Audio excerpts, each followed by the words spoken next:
اعوذ باللہ من الشیطان الرجیم، بسم اللہ الرحمن الرحیم۔ پروگرام کھلی آنکھ میں شوقد ایوب آپ کی خدمت میں حاضر ہے۔ آج کا پروگرام انتہائی دلچسپ اور معلوماتی ہے۔ جیسا کہ آپ کو پتہ ہے کہ انفارمیشن ٹیکنالوجی نے اس دنیا میں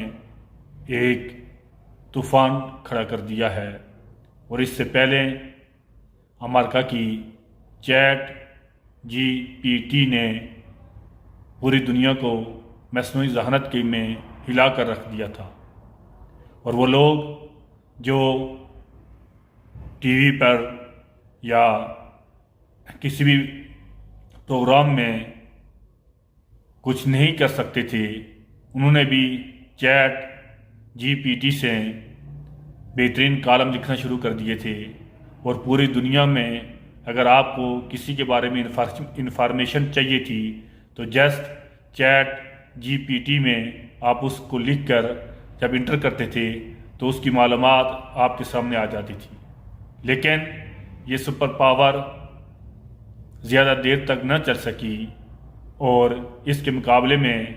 چائنا نے اپنی ڈیپ سیک کے نام سے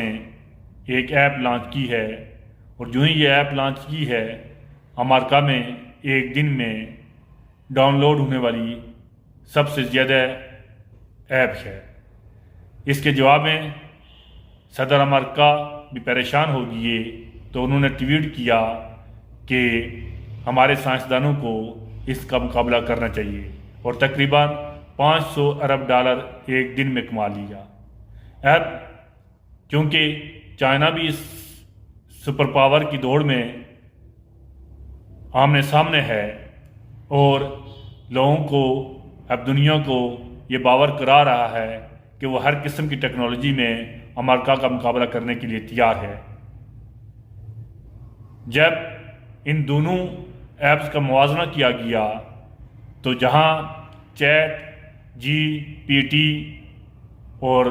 ڈیپ سیک کا، تو ڈیپ سیک نمایاں تھی اور معلومات کے حساب سے وہ زیادہ انفارمیشن دے رہی ہے۔ اگر آپ کو کسی بھی موضوع پر آپ کو انفارمیشن چاہیے تو آپ ChatGPT کو بھی استعمال کریں اور ڈیپ سیک کو بھی استعمال کریں، تو آپ کو